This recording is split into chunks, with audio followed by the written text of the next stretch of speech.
Waalaikumsalam warahmatullahi wabarakatuh. Alhamdulillah. Waalaikumsalam warahmatullahi wabarakatuh.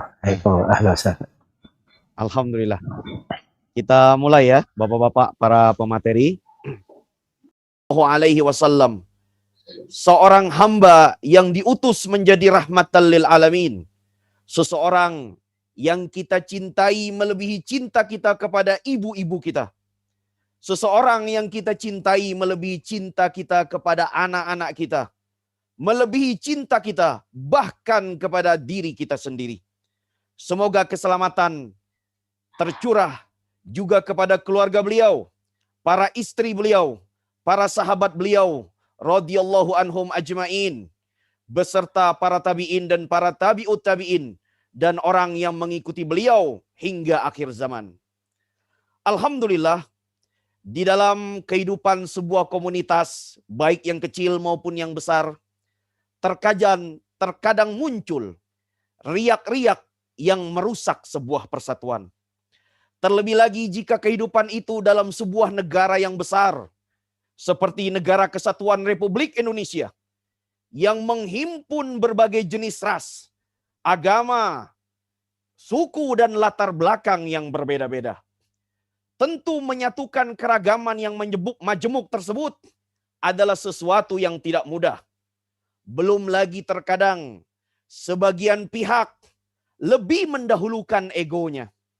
Sehingga di saat pemerintah kita, penguasa kita mengayomi untuk melindungi penduduk serta warga negaranya, tentu subhanallah tidak sedikit yang menuduh dan mencela bahwa penguasa itu berbuat curang, berbuat zolim dan yang semisalnya. Sehingga ujung-ujungnya terjadi hasutan terhadap masyarakat yang membuat kekacauan dan kegaduhan, bahkan bisa terjadi pemberontakan yang membuat persatuan itu berpecah belah. Maka kami Radio An-Nasihah 88,2 FM senantiasa berkontribusi dalam menciptakan keamanan dan perdamaian di negeri kita tercinta ini. Khususnya di provinsi kita Sulawesi Selatan, dengan meluruskan pemahaman-pemahaman yang menyimpang dari kelompok radikal yang mengatasnamakan perjuangan Islam tersebut. Untuk itu, kami Radio An-Nasihah membuat sebuah program yang mengangkat isu-isu yang hangat di seputar kehidupan masyarakat, mengupas latar belakang, inti masalah, serta memberikan solusi dengan menghadirkan para narasumber yang ahli dan terpercaya dari pihak pemerintah, profesional, dan tentunya para agamawan, para ulama yang kita cintai. Program ini kami beri judul Sakinah Indonesiaku.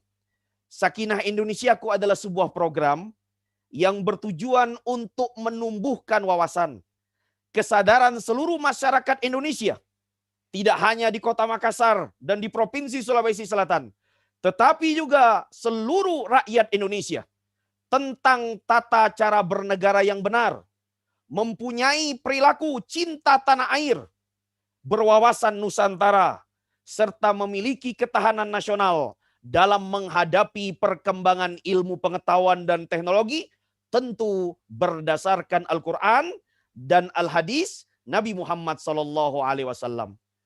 Alhamdulillah, bersama dengan hal tersebut, pada pagi yang cerah ini, di bulan yang penuh berkah, di tanggal 17 Ramadan 1442 Hijriah, bertepatan dengan tanggal 29 April 2021, kami mengundang beberapa narasumber di radio kita yang mulia. Ya, ada 4 pembicara yang sudah hadir di tengah-tengah kita. Ya, kita sebut terlebih dahulu, kita sapa para narasumber kita yang mulia. Yang pertama adalah Bapak PLT Gubernur Sulawesi Selatan, yang diwakili Bapak Dr. Haji Asriadi Sulaiman, SIP MSI, Kepala Badan Kesatuan Bangsa dan Politik Provinsi Sulawesi Selatan. Ya, ahlan wa sahlan Bapak Asriadi. Waalaikumsalam. Waalaikumsalam. Ya, Ya, sehat ya Pak? Masya Allah. ya. Mohon izin kami mengkonfirmasi lebih awal bahwa Bapak Pak Kepala Badan Kesbang sedang ada kegiatan yang bersamaan sehingga kemudian mewakilkan kepada kami selaku Kepala Bidang, salah satu Kepala Bidang di Kesbang Pol untuk mewakili beliau pada kesempatan hari ini. Iya. Terima kasih Bapak. Jazakallah khair. Lalu pemateri kita yang kedua adalah dari Kepolisian Daerah Provinsi Sulawesi Selatan yang diwakili oleh Bapak Kombes Pol E. Zulpan, SIKMSI, Kepala Bidang Hubungan Masyarakat Kepolisian Daerah Sulawesi Selatan. Assalamualaikum Bapak, ahlan wa sahlan. Waalaikumsalam warahmatullahi wabarakatuh. Jadi ini Pak Kabid Humas Polda Sulsel kebetulan ada kegiatan. Jadi mungkin sebentar lagi akan bergabung dengan kita. Jadi untuk sementara diwakilkan dulu saya selaku Kasubdit Pemnas Humas Polda Sulsel sambil menunggu beliau. Ya, Masya Allah. Ahlan wa sahlan Bapak. Terima kasih sudah hadir di acara kita yang mulia. Lalu pemateri yang ketiga adalah Bapak Wali Kota Makassar, ya Sulawesi Selatan, yang diwakili oleh Bapak Dr. Andes Ahmad Namsum, ya MM, PLT Kepala Badan Kesbangpol Kota Makassar. Pak Ahmad, Assalamualaikum, ahlan wa sahlan. Iya, lagi di kendaraan tadi ya. Iya, dan sambil kita menunggu, kita sapa pemateri narasumber kita yang keempat, ya guru kita, ya pengasuh, ya dan direktur utama Radio An-Nasiha 88,2 FM, Al Ustadz Zulkarnain Muhammad Sunusi. Assalamualaikum Ustadz. Iya. Alhamdulillahirabbil alamin. Baik. Para pemirsa, para peserta acara Sakinah Indonesiaku, alhamdulillah kegiatan kita ini disiarkan secara langsung di beberapa kota di Indonesia. Ya, selain di Radio An-Nasiha 88,2 FM Makassar, juga disiarkan di Radio Syiar Tauhid 675 AM Kota Depok, Provinsi Jawa Barat, yang juga bisa didengarkan oleh para sahabat, para pendengar di ibu kota negara Jakarta Raya, dan juga disiarkan di Radio Al-Madinah 107,9 FM Surakarta, ya, atau Kota Solo, Provinsi Jawa Tengah. Nah, jadi ya alhamdulillah kegiatan Sakinah Indonesiaku juga disiarkan oleh beberapa radio di berbagai kota di Indonesia. Selain itu, para pendengar juga bisa ya mendengarkan kegiatan ini melalui media sosial di radioannasiha.com ya secara live, dan juga di beberapa saluran YouTube, ya Facebook dan Instagram. Dari YouTube, Facebook dan Instagram guru kita Zulkarnain MS, dan beberapa saluran yang juga merelay ya seperti Kajian Kebayoran ya dan yang selainnya. Ya, semoga Allah Subhanahu wa taala memberikan taufik ya hidayahnya agar memberi kemudahan, kelancaran pada segala urusan kita dalam kebaikan. Walhamdulillahirabbil alamin, para pemateri dan para peserta ya para pendengar Sakinah Indonesiaku, nama ya topik kita di acara Sakinah Indonesiaku adalah Ramadan. Momentum membentengi diri dari radikalisme dan terorisme. Nah, jadi subhanallah, bulan Ramadan yang penuh berkah ini tidak hanya kita isi dengan kegiatan-kegiatan yang sifatnya ritual ibadah, tetapi subhanallah ibadah itu ya mencakup hal-hal yang sangat luas.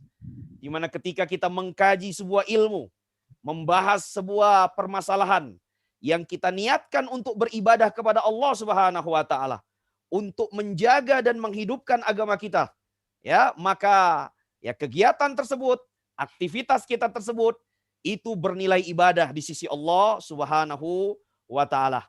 Maka untuk itu kami ya mengajak kepada para pendengar, para peserta acara program acara Sakinah Indonesiaku untuk mendengar dengan seksama. Jangan lupa mencatat ya hal-hal yang penting dan berfaedah untuk diri kita dan keluarga kita. Baik. Nah, karena pemateri sudah siap, ya kita akan sambut ya pemateri yang pertama untuk menjelaskan di 15 menit waktu pertama ya dari PLT Gubernur Sulawesi Selatan yang diwakili oleh Badan Kesatuan Bangsa dan Politik Provinsi Sulawesi Selatan. Kepada Kepala Bidang yang mulia kami persilahkan. Ya. Terima kasih. Bismillahirrahmanirrahim. Assalamualaikum warahmatullahi wabarakatuh. Waalaikumsalam warahmatullahi wabarakatuh.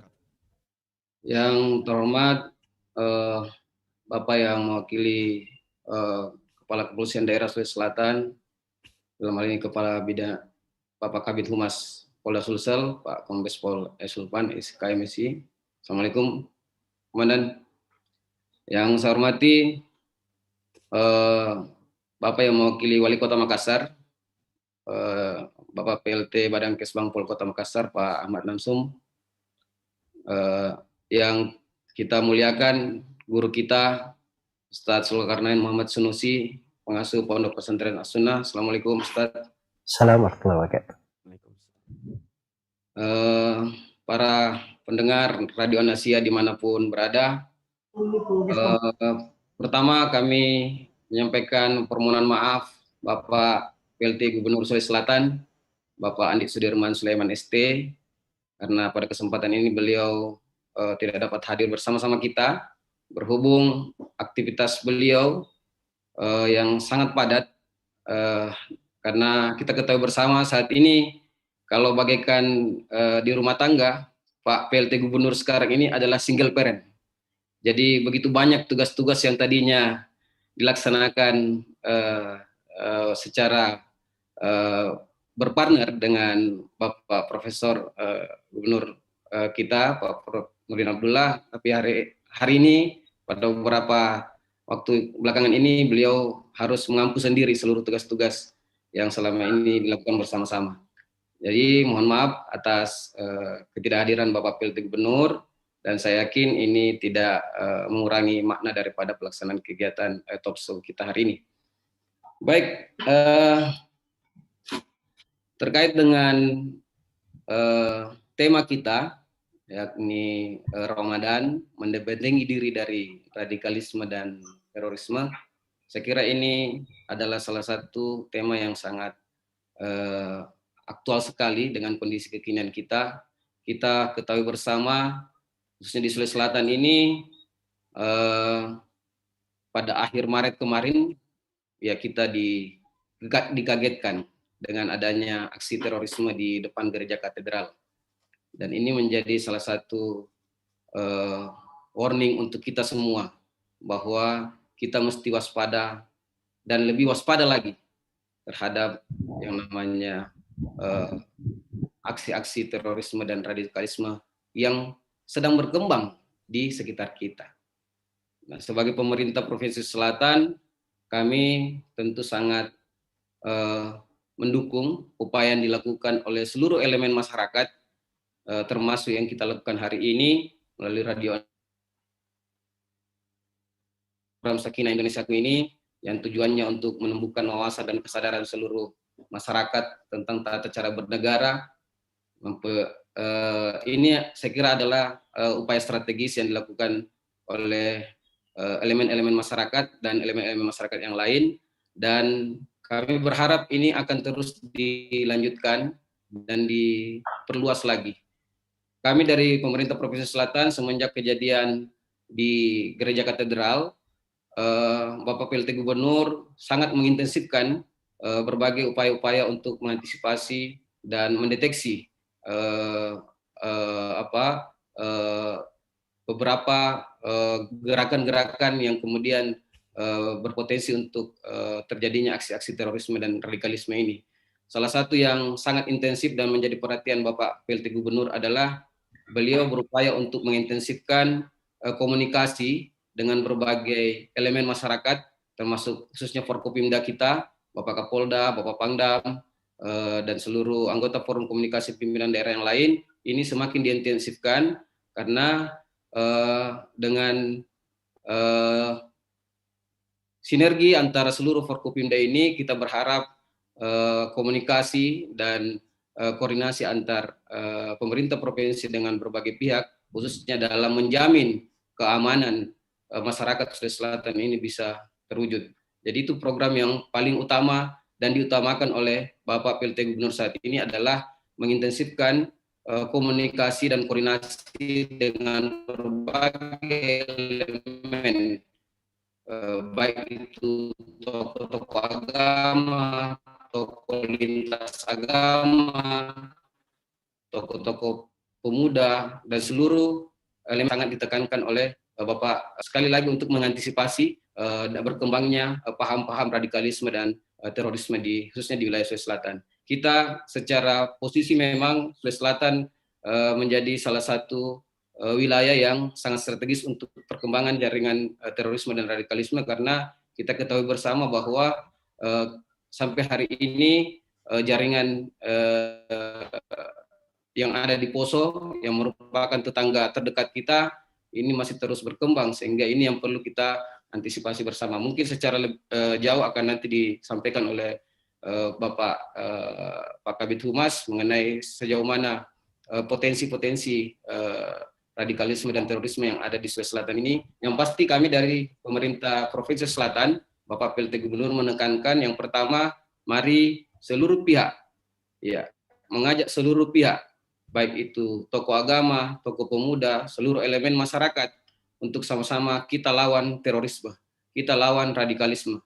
Dan salah satu yang ingin disampaikan oleh Pak PLT Gubernur pada kesempatan ini, dipesankan kepada kami adalah kami memohon dukungan dari seluruh pihak, ya, baik itu dari masyarakat, dari aparat keamanan, dan sekali lagi tokoh-tokoh agama, untuk bisa sama-sama kita membangun kolaborasi, sinergi dalam rangka memerangi terorisme dan radikalisme yang ada di Sulawesi Selatan ini.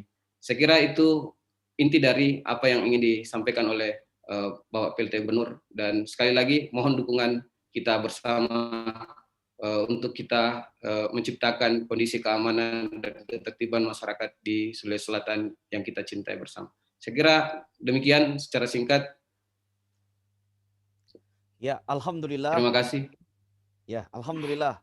Terima kasih Bapak Kepala Bidang di Badan Kesatuan Bangsa dan Politik Provinsi Sulawesi Selatan.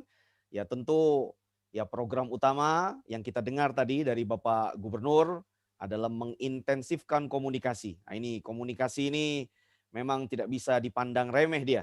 Ya, jadi komunikasi bisa mempersatukan dan bisa pula memecah belah ya persatuan bila tidak digunakan dengan sebaik-baiknya.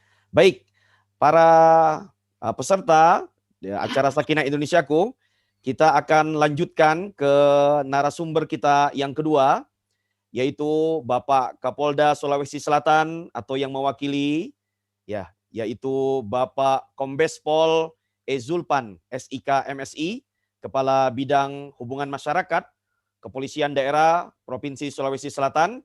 Kami bacakan sedikit biodata beliau yang sudah masuk di tengah-tengah kita. Ya, beliau Pak Kombes Ezulpan, SIK MSI, ya, beliau riwayat pendidikan. Ya, lulus Akademi Kepolisian di tahun 1995.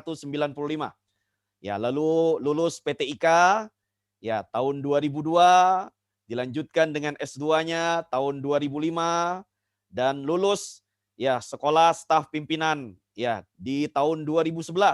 Masya Allah, ranking 1 terbaik ya, dan lulus juga di Sesko TNI tahun 2020.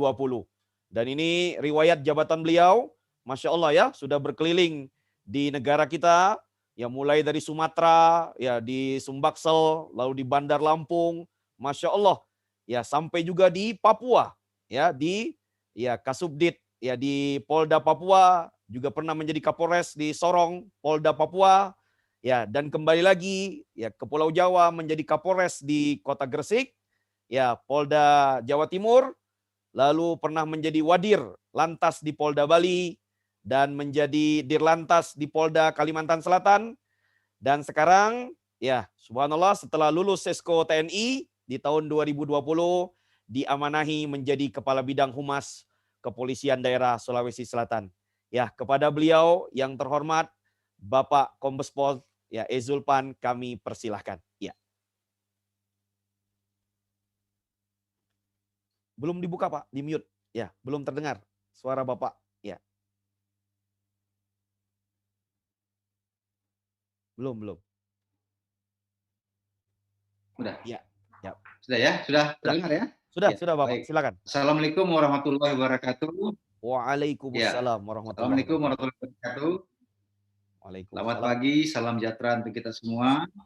Yang terhormat, yang mewakili Bapak Gubernur, yang saya hormati, yang mewakili Bapak Wali Kota Makassar, yang saya hormati guru kita Ustadz Zulkarnain, kemudian pembawa acara kita, dan seluruh pendengar dimanapun berada.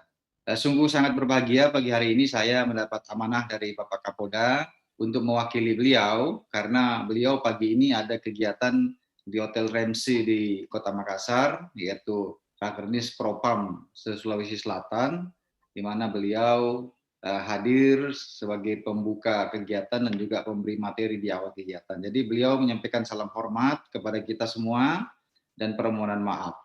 Kemudian saya ditunjuk untuk mewakili beliau, tentunya ya, sesuai dengan tema dan konteks yang dikirimkan kepada kami. Ya, saya akan berbicara terkait dengan radikalisme dan terorisme yang akhir-akhir ini wilayah kita Sulawesi Selatan ini mendapat sorotan dari pemerintah pusat, bahkan masyarakat seluruh Indonesia. Fokus dan tujuannya penanganan terorisme ini saat ini berada di Sulawesi Selatan. Kita tahu para pendengar semua bahwa di awal tahun yang lalu, itu pada saat saya awal menjabat di awal bulan Januari, kita dikagetkan dengan adanya penangkapan kegiatan terorisme ya di Villa Mutiara, di mana dalam kegiatan itu tim Densus sudah mendeteksi bahwa kelompok Villa Mutiara akan melakukan aksinya, yaitu aksi amalia, ya, tetapi terdeteksi oleh tim Densus sehingga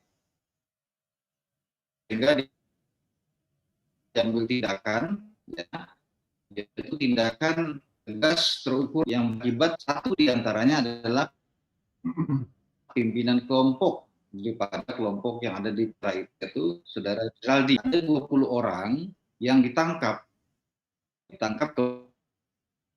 kemudian dibawa ke Jakarta dan berproses peradilan di sana. Ya, tentunya nanti mereka akan menjadi napiter, narapidana terorisme. Ya, nah, itu awal mulanya di awal tahun kita terkaget-kaget. Memang aksi itu sempat dihentikan, artinya tidak sampai mereka melakukan amalia. Tapi kita kembali dikagetkan kepada suatu kejadian yang membuktikan bahwa teror bom itu memang ada, ya. Di tanggal 28 Maret 2021, tepatnya di pukul 10.30 waktu Indonesia Tengah, di depan gereja katedral, ya memang sebenarnya menjadi sasarannya adalah gereja katedral. Jadi di depan itu, gerbang pintunya itu terjadi ledakan bom, ya, yang kita ketahui saat ini sudah bisa disampaikan bahwa itu adalah bom bunuh diri yang dilakukan oleh 2 orang, ya. Ternyata mereka adalah sepasang suami istri, satu berinisial L, yang satu YSF atau panggilannya D ya sehari-hari. Usianya masih sangat muda mereka, ya, termasuk golongan milenial. Pada saat itu, pada saat kejadian terus terang itu di hari Minggu itu, ya, kita masyarakat Sulawesi Selatan khususnya Kota Makassar sedang berolahraga.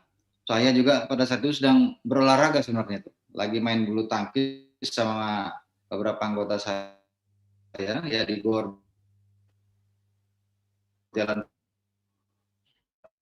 veteran itu, Gor Soulmate namanya, di informasi adanya ledakan bom. Saya pikir itu tadinya di kota lain, bukan di kita, wilayah kita Makassar. Tapi ternyata setelah saya diberitahu itu adalah di wilayah kita, bahkan tidak jauh posisinya dari gor tempat kita bermain bulu tangkis, langsung semua kegiatan kita hentikan, ya. Kita langsung mengganti baju menjadi pakaian dinas, kemudian menuju tempat kejadian perkara. Ya, kita tahu lokasi bom itu juga tidak jauh dari Polrestabes Makassar. Ya, kurang lebih 200 meter saja itu dari Polrestabes, dan juga ada Polsek, kalau nggak salah Polsek Ujung Pandang itu ya, yang dekat dengan gereja itu. Bagaimana kita bisa mengetahui ya lokasi melakukan bunuh diri oleh dua pasangan ini, ya, yang berakibat mereka meninggal dunia di TKP, ya, karena pada saat itu ada penghadangan dari pihak security gereja, dan juga ada beberapa pengamanan internal gereja yang menghalangi mereka yang mencoba menerobos masuk, ya, ke dalam. Ada kegiatan keagamaan dari saudara kita yang beragama Nasrani. Nah, sehingga menimbulkan beberapa korban. Korban utama tentunya adalah pelaku bomber atau bom bunuh diri, meninggal di tempat kejadian perkara. Kita sangat prihatin ya apabila bisa saya sampaikan bagaimana hancur, bahkan nyaris tidak dikenal, hancur di situ, ya. Kita menggunakan DVI, Disaster Victim Investigation, ya, dari Polri, ya, untuk melakukan pengenalan daripada korban dengan mencocokkan data pembanding daripada keluarga, ya, itu menggunakan antemortem dan postmortem, sehingga kita mengetahui DNA-nya dan kesamaan, sehingga bisa dipastikan bahwa pelaku itu adalah saudara L dan YSF atau D.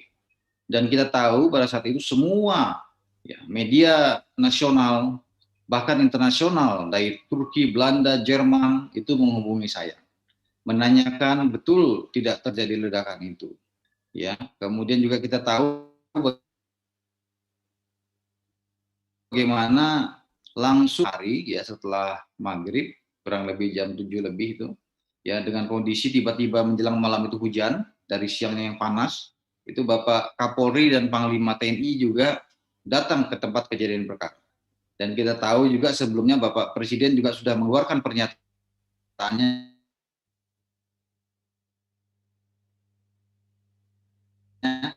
mengutuk keras, ya, kejadiannya. Kita tahu pada saat itu, ya, kondisi kebangsaan ini, ya, menyoroti adalah kejadian di Makassar. Makassar ini Sulawesi, ya, kondisi selatan ini merupakan boleh dikatakan kiblatnya Indonesia Timur. Ya, kalau Indonesia Timur itu Makassar ini bergetar, maka dari sisi keamanan juga ini mempengaruhi daripada keamanan yang lain, karena kita menjadi kiblat. Nah, sekarang kiblatnya ini bergetar, ya, tentunya membuat getaran ini juga terasa sampai Jakarta. Nah, sehingga pimpinan-pimpinan tinggi negara, ya, pada saat itu juga langsung turun, ya, melihat langsung. Ya, saya mendampingi Bapak Kapolri, Panglima TNI, dan Bapak Kapolda pada hari itu, ya, melihat tempat kejadian perkara, ya, melihat olah TKP kejadian perkara, melihat potongan tubuh yang berserakan, ya, bahkan ada yang potongan itu terkontak rumah, ya, akibat dahsyatnya ledakan itu, sehingga bisa dikategorikan sebagai high explosive, ya. Nah, ini tentunya suatu hal yang menjadi perhatian kita semua, bahwa ancaman radikalisme ini benar-benar ada. Semua masyarakat di awal tahun dulu menyaksikan kenapa ada penangkapan di Villa Mutiara, ya kan? Kenapa? Apakah benar di Makassar ini ada pelaku teror bom dan sebagainya? Nah, ternyata ini terbukti, ya. Kita terbukti dikagetkan pada tanggal 28 Maret yang lalu, ya, bom bunuh diri ini itu ya bisa saya sampaikan kepada seluruh pendengar bahwa tim Densus 88 Mabes Polri diturunkan langsung ke wilayah kita untuk membantu Polda Sulawesi Selatan dalam rangka menindaklanjuti perintah pimpinan negara, Bapak Presiden maupun Bapak Kapolri, bahwa harus dilakukan pengusutan secara tuntas terhadap pelaku bom bunuh diri ini. Jadi tidak berhenti kepada pelaku utama yang sudah meninggal di TKP atau tempat kejadian perkara, tapi kepada semua orang-orang yang diduga terlibat dalam kegiatan itu. Karena dua eksekutor ini ya tentunya ada yang mempersiapkan, ada yang membantu dan sebagainya. Ya, pimpinan negara sudah mengatakan dan Bapak Kapolri juga sudah menegaskan bahwa siapapun yang terlibat akan ditangkap, diproses, diadili sampai dengan ke akar-akarnya. Nah, begitu. Jadi ya sampai dengan ke akar-akarnya. Sehingga pada saat itu tim langsung bekerja, ya. Tentunya yang pertama menganalisa siapa dua orang korban yang meninggal di dunia di tempat kejadian perkara. Nah, kemudian juga segera melakukan bantuan pengobatan terhadap korban-korban yang mengalami luka, ya. Tercatat hampir 19 orang yang kita rawat yang cukup serius lukanya di rumah sakit Bayangkara, ya. Pada saat itu awalnya memang beberapa rumah sakit sempat menjadi rujukan karena mungkin karena situasional, ya, karena pada saat itu terjadi kita cari yang terdekat. Tetapi setelah hari kedua kita fokuskan penanganannya di rumah sakit Bayangkara dengan maksud tujuan pertama untuk pengamanan daripada korban. Kemudian yang kedua juga di rumah sakit Bayangkara dipastikan peralatan penanganan terhadap korban juga peralatannya cukup canggih. Rata-rata korban mengalami luka bakar yang cukup serius, ya, dengan berbagai tingkatan, ya, luka bakar. Ya, syukur tidak ada yang meninggal dunia, ya, tetapi akibat luka bakar ini tentunya juga menjadikan kecacatan daripada korban-korban ini. Ya, sampai dengan hari ini bisa saya sampaikan bahwa terhadap korban ini masih tinggal sisa tiga orang saja, ya, yang masih di rumah sakit yang dirawat, ya, dan ini juga sudah berada di dalam ruang rawat dalam rangka pemulihan, jadi sudah keluar dari ruang ICU. Nah, kemudian pasca ledakan ini tentunya kerja keras daripada kita, tim Densus 88 dan Polda Sulsel untuk menangkap siapa saja orang-orang di balik layar yang mendukung aktor utama, ya, L dan YSF ini. Kita melakukan upaya tindakan kepolisian dalam rangka penangkapan ini, ya. Ini tentunya sangat mengagetkan kalau saya sampaikan kepada seluruh pemirsa, ya, bahwa terkait dengan penanganan kasus bom di Gereja Katedral ini, satu kejadian ini ternyata banyak sekali yang kita amankan dan kita tangkap, ya. Kemudian dari penangkapan ini satu terpaksa kemarin beberapa hari yang lalu itu di Biringkanaya, ya, saudara MT, ya, itu melakukan perlawanan yang dengan menggunakan senjata tajam, terpaksa dilakukan tindakan tegas terukur yang berakibat yang bersangkutan meninggal dunia, ya, di rumahnya, ya. Kemudian pada saat itu juga kita temukan barang bukti yang lain, ya, yang memang ternyata banyak sekali buku-buku yang mengajarkan amalia, kemudian dan sebagainya, buku pembuatan bom, ya, dan sebagainya yang menjurus kepada radikalisme yang kita temukan. Nah, kemudian pengembangan daripada kasus ini sampai dengan hari ini, ya, semua media cetak, elektronik setiap hari bertanya kepada saya. Ya, saya selalu mengupdate berapa tangkapan oleh Densus 88. Ya, mulai daripada di bawah 10, kemudian naik di atas 10, kemudian 20, 26, 29, semua kaget. 33 kaget. Ya kan? 36 lebih kaget. Kemarin 42 kaget. 45 kita terkaget. Hari ini pagi ini bisa saya sampaikan, ya, kepada seluruh pendengar, ini yang pertama kali saya rilis, ini belum ada ini TV nasional yang tahu, ya, bahwa hari ini sampai detik ini sudah 52, ya. Ada 7 tangkapan terakhir yang kita lakukan, ya, di mana dari 7 ini ada 5 perempuan. Jadi totalnya kalau wanita ini ada 7 yang kita amankan dari 52 ini, jadi 45 laki-laki. Kemudian yang menarik juga adalah mereka yang kita tangkap ini sebagian besar ditangkap di wilayah Sulawesi Selatan. Hanya 1 ada ditangkap di Poso, yaitu tangkapan ke-45 di atas nama saudara Enki ya. Ini juga masih muda nih, kelahiran 94 ya. Kita tangkap di Poso kemarin. Sisanya ini di Sulawesi Selatan semua. Ya, jadi ini menjadi keprihatinan bagi kita semua ya. Bagaimana mungkin ini mereka ini rata-rata usianya ini 90-an, bahkan ada yang kelahiran tahun 2000, beberapa orang. Bisa dikatakan golongan milenial begitu ya.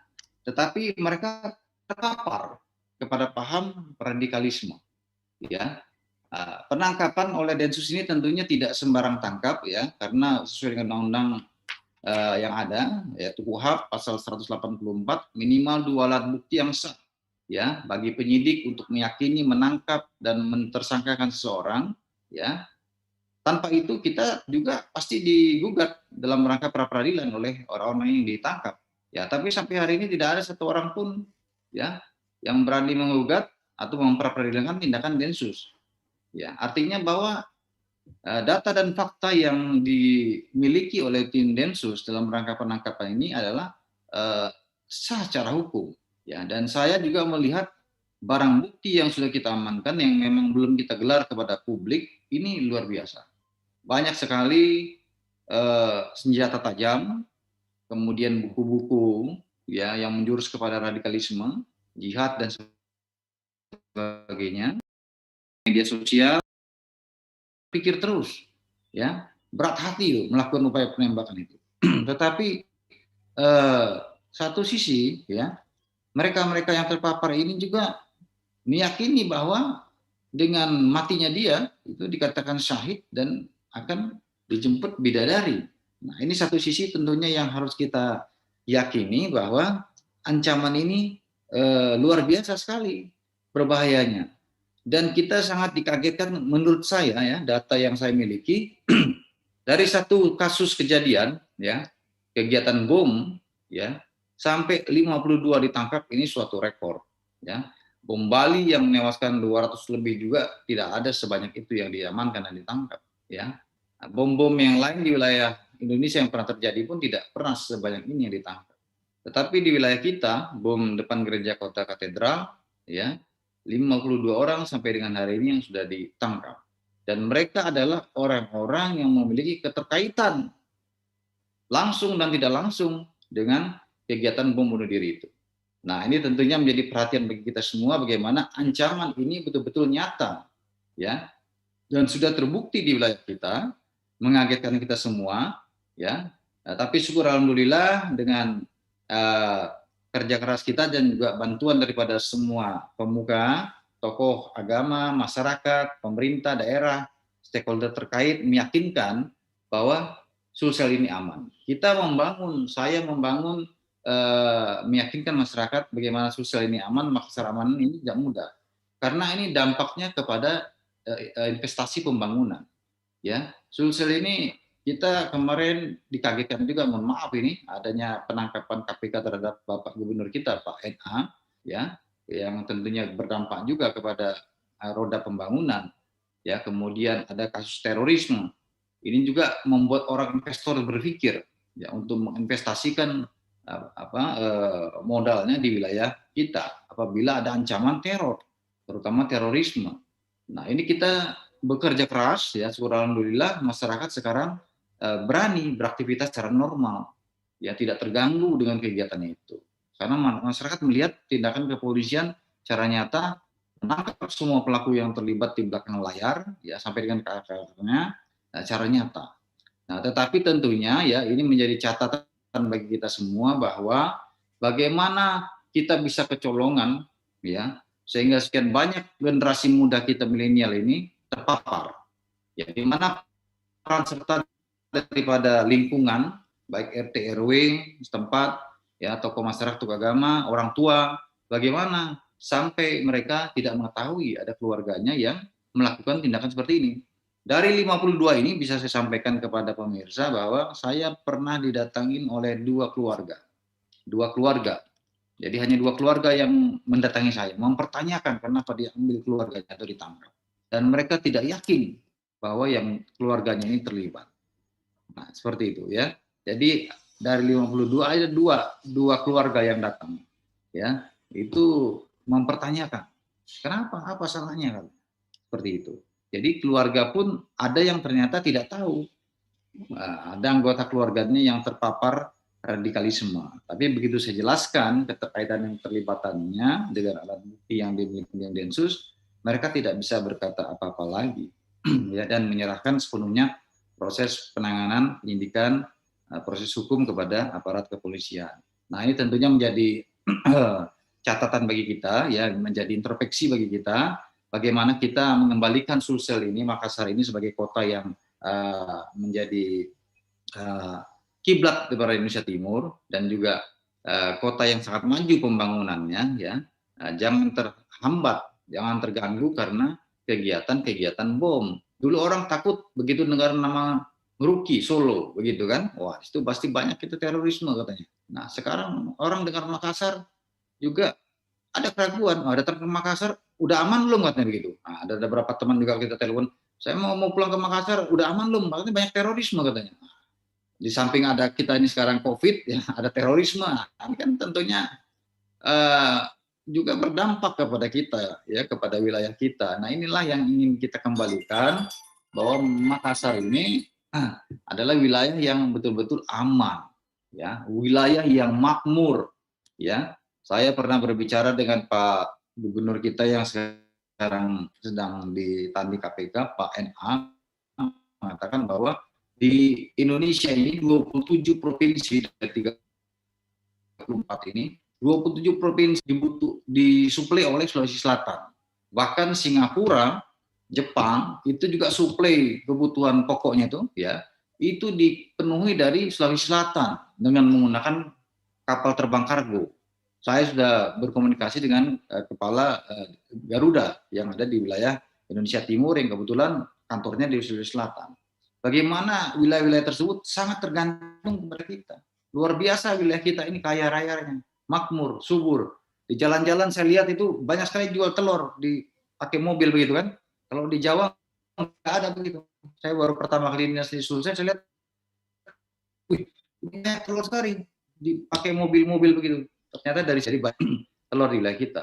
Jadi begitu melimpah ruah kekayaan negara wilayah kita, ya. Ini jangan sampai dihancurkan oleh kegiatan radikalisme, terorisme, karena orang akan takut, ya, beraktivitas dan juga melakukan investasi. Nah, inilah yang saya mengajak kepada kita semua, mari kita semua memiliki kepedulian untuk memberantas ini dan meyakini bahwa ini betul-betul ada. Saya rasa itu ya mungkin keterbatasan waktu ya, pembawa acara ya.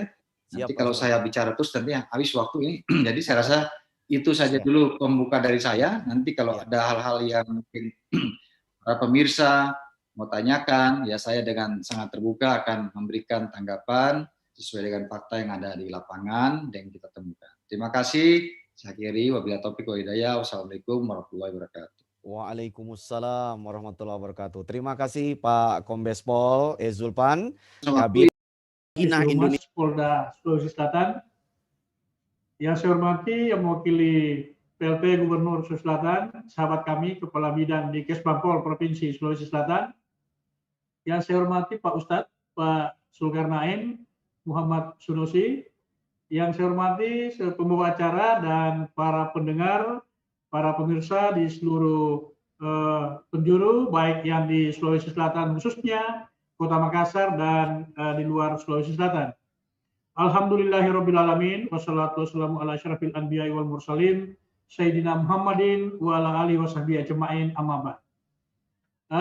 Pagi hari ini, Bapak Wali Kota yang harusnya tampil bersama dengan kita, tapi karena kesibukan beliau yang luar biasa, sehingga mewakilkan ke saya di Badan Kesbangpol Makassar untuk mewakili beliau dan menyampaikan permohonan maaf salam hormat kepada semua bapak-bapak narasumber, pembawa acara, dan seluruh pemirsa terkait dengan kegiatan pada acara hari ini. Kalau kita telaah apa yang kita jadikan tema hari ini sebagai di bulan Ramadan, bagaimana menjadikan Indonesia sebagai nuansa yang sakinah, tentu menjadi tantangan kita semua bahwa bulan Ramadan ini adalah bulan yang harus kita merenung apa yang sudah lewat kita hadapi, apa yang akan datang kita hadapi. Nah, khusus di Makassar, memang pemerintah Kota Makassar dan kita lihat kemarin di bulan Maret yang baru beberapa waktu Bapak Wali Kota Makassar dilantik, sudah dihadapkan dengan kejadian yang sudah disampaikan oleh bapak-bapak tadi, bahwa ada kejadian pengeboman di depan gereja katedral. Dalam momen ini menjadikan semua Makassar itu terkaget. Kami juga di pemerintah kota langsung kaget dan langsung memberikan satu respon bahwa ini adalah warning bagi kita semua dalam rangka menciptakan kondisi kenyamanan, kondisi kedamaian, kondisi ketertiban yang harus tetap kita tumbuh kembangkan di Makassar. Pemerintah Kota Makassar melalui Bapak Wali Kota Makassar langsung menginstruksikan untuk bagaimana program ini terkait dengan merangkum antara program Makassar Recover dan mengidentifikasi sampai tingkat RT RW untuk mendeteksi siapa yang masuk di wilayah kota, untuk secara ketat kita deteksi, untuk kita lihat bagaimana apa tujuannya masuk kota dan bagaimana membuat suasana kota ini bisa hilang persoalan COVID, sehingga dipadukan antara masalah radikalisme dan terorisme jangan dengan mudah masuk di Kota Makassar, dan juga bagaimana pengentasan terkait dengan COVID-19 dengan Makassar Cover. Untuk terus kita lakukan dalam 3 dimensi program Pak Wali Kota ini dalam Makassar Cover adalah bagaimana tentang menjaga imun dengan tetap adaptasi sosial dan bagaimana pemulihan ekonomi. Nah, inilah yang kami di pemerintah kota melalui instruksi Bapak Wali Kota mengharapkan bahwa apa yang kita lakukan, komunikasi intens harus terus kita tegakkan antara kerjasama di semua sektor. Bahkan kami di pemerintah kota dengan teman-teman di stakeholder yang lain, di kepolisian, di TNI, dan semua lembaga organisasi yang terkait dengan itu, kami merapatkan barisan. Dan setelah itu beberapa waktu setelah kejadian yang dahsyat yang luar biasa itu yang akan menguji bagaimana kesatuan kebangsaan kita di pemerintah di Kota Makassar, Bapak Wali Kota langsung mengumpulkan tokoh-tokoh agama, lintas agama, untuk kita membicarakan bagaimana menciptakan kondisi agama, kondisi kedamaian di Makassar terjaga. Jangan agama dijadikan biang yang bisa merusak tatanan kedamaian dan ketentraman yang sudah terjaga dengan baik di Makassar. Dan juga Bapak Wali Kota Makassar mengumpulkan tokoh-tokoh muda lintas agama yang melalui Badan Kesbangpol langsung kita antisipasi dan mendeklarasikan bahwa Makassar adalah aman dan adalah sesuatu yang tidak akan menjadi pertumbuhan radikalisme dan terorisme. Makassar ini, Bapak Wali Kota Makassar sangat bertekad, dan kita semua pemerintah kota bertekad bahwa Makassar bukan tempatnya radikalisme, bukan tempatnya terorisme. Apapun upaya kita di pemerintah kota, kita harus selalu memberikan yang terbaik dalam menjaga keamanan, kedamaian, dan ketentraman kota. Yang berikut, kami juga di pemerintah kota melalui Bapak Instruksi Wali Kota Makassar, Bapak Wali Kota kita ini memang sangat intens karena langsung memberikan warning kepada semua jajarannya untuk terus melakukan pemantauan, monitoring dari semua sudut dan segi, sehingga kami juga di Kesbang langsung mengantisipasi itu dan membangkitkan kembali forum-forum yang ada di Kesbangpol. Kami bangkitkan FKUB untuk bagaimana menyasar sampai tingkat RT RW dalam rangka bagaimana hal-hal ajaran-ajaran yang kalau ada mencurigakan cepat akan kita bicarakan untuk mensinkronkan dan mengkomunikasikan dengan teman-teman stakeholder yang lain. Insya Allah ke depan kami di pemerintah kota melalui Badan Kesbangpol akan lebih kuat lagi, akan lebih intens lagi untuk bagaimana menjalin komunikasi dengan teman-teman di kepolisian yang sampai hari ini kita sangat rapat, kita sangat kuat dengan semua jajaran TNI Polri, dan kita aktifkan RT RW untuk menangkal pendatang-pendatang yang baru di Makassar dalam rangka 2 hal tadi, yaitu terkait dengan jangan ada paham hal-hal yang bisa merusak tatanan Makassar, dan juga dalam rangka menopang program pemerintah Kota Makassar melalui Makassar Cover untuk bagaimana menghilangkan COVID-19 ini sehingga masyarakat Makassar bisa dengan leluasa, dengan nyaman, dengan tentram dan damai melakukan aktivitas untuk mewujudkan masyarakat Makassar dengan Kota Makassar 2 kali tambah baik ke depan. Terima kasih untuk sementara. Assalamualaikum warahmatullahi wabarakatuh. Waalaikumsalam warahmatullahi wabarakatuh. Terima kasih Bapak Ahmad Namsum atas pemaparannya yang penuh semangat. Ya, Masya Allah. Ya, jadi ya jangan jadikan apa tadi biang ya, atau kalau bahasa kita kambing hitam ya agama itu sebagai sumber radikalisme dan terorisme. Nah, jadi tidak hanya Makassar. Ya, jadi betul itu. Makassar bukan tempat radikalisme. Bahkan Indonesia ini bukan tempat ya yang pantas bagi radikalisme dan terorisme. Baik, kita akan berlanjut kepada narasumber kita yang keempat sebagai narasumber terakhir sebelum kita akan buka nanti sesi tanya jawab. Narasumber kita yang keempat ya bernama Al Ustadz Zulkarnain bin Muhammad Sunusi, hafizahullah. Ini kita bacakan sedikit bagi yang belum mengenal beliau dari para pemirsa ya di para pendengar di acara Sakinah Indonesiaku pagi ini. Jadi beliau ini adalah dai dan ulama asli Kota Makassar. Ya, beliau ya belajar ilmu agama dari sejak usia remaja ya di Kota Makassar, kemudian belajar berbagai ilmu syariat dan tentunya bahasa Arab di sebuah pondok pesantren di Provinsi Yogyakarta. Nah, kemudian di tahun 1995 Ustadz Zulkarnain berangkat menuntut ilmu ke Timur Tengah sana, dimulai dari negeri Yaman di desa Damaj di Provinsi Sogda ya bersama seorang ulama ahli hadis ya Al-Imam Muqbil bin Hadi Al-Wadi'i rahimahullahu taala. Kemudian setelah 4 tahun beliau ya pulang ke Indonesia mendirikan pondok pesantren bersama keluarganya di tahun 2000 ya Pondok Pesantren As-Sunnah di Jalan Bajirupa Kota Makassar. Dan beliau juga menuntut ilmu ke Arab Saudi, ke berbagai kota dengan para ulama besar di Saudi Arabia, di kota Mekah dan Madinah. Dan sekarang setelah kembali ke Indonesia, ya beliau beraktivitas berdakwah dengan berbagai lembaga, pondok pesantren, dan tentu ya subhanallah komunitas-komunitas yang ada di berbagai kota, tidak hanya Kota Makassar. Ya, aktivitas beliau saat ini adalah mudir ya atau pengasuh Pondok Pesantren As-Sunnah Kota Makassar, yang juga adalah mudir dari ya organisasi Markas Dakwah untuk bimbingan taklim dan keamanan berpikir. Ya, beliau juga adalah Direktur Utama Radio An-Nasiha 88,2 FM. Ya, juga pembina dari Radio Syiar Tauhid di Kota Depok, Provinsi Jawa Barat. Juga pembina di Al-Madinah Solo, di Al-Muhajirin wal Ansor di Kota Depok. Ya, dan beliau juga adalah penulis dari berbagai buku yang penuh manfaat dan tentunya yang ada hubungannya dengan materi kita ini. Ya, salah satu dari buku beliau adalah Antara Jihad dan Terorisme. Ya, lalu ada buku Pedoman Syariat dalam menilai berbagai peristiwa seperti ISIS, Al-Qaeda, Boko Haram dan terorisme. Dan ada juga buku beliau yang berjudul Mencintai dan Membela Negeri, bagaimana menjadi warga negara baik, warga negara yang baik. Ya, kepada beliau, kepada Ustadz Zulkarnain kami persilakan untuk memberikan paparannya. Bismillahirrahmanirrahim. Assalamualaikum warahmatullahi wabarakatuh. Waalaikumsalam warahmatullahi wabarakatuh.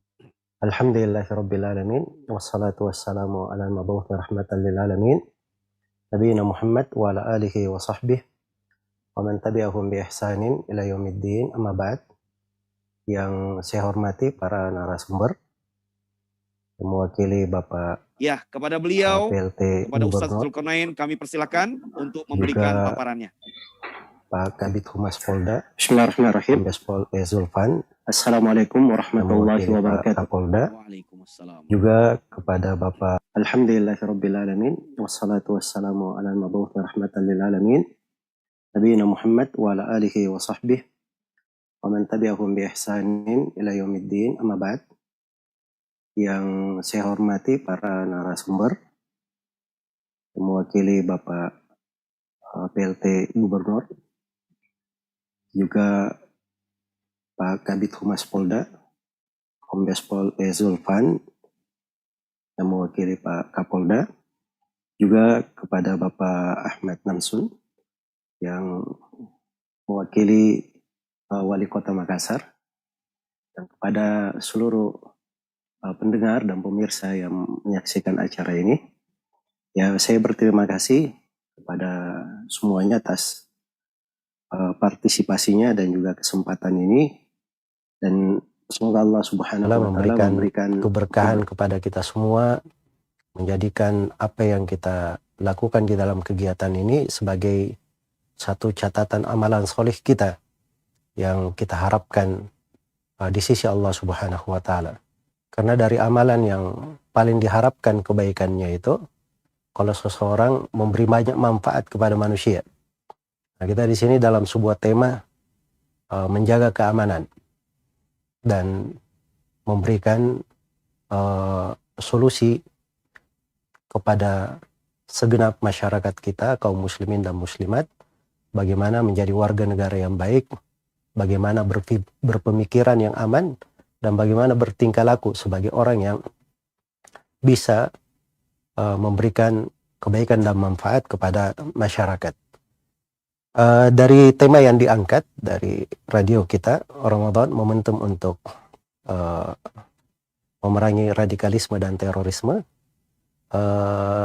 sebenarnya ini adalah tema yang sangat penting sekali, tapi sangat disayangkan bahwa di kalangan tokoh-tokoh agama harusnya bulan Ramadan yang seperti ini jadi harusnya menjadi topik pembahasan. Ya, banyak dibahas harusnya di mimbar-mimbar Jumat, di mimbar-mimbar Tarawih. Dan kalau saya boleh, saya minta izin mumpung di sini ada pemerintahan Pemprov Makassar, ada pemerintahan Pemprov Sulawesi Selatan, Pemkot Makassar, ada Polda Sulawesi Selatan. Ini sebenarnya suatu program sudah harusnya berjalan.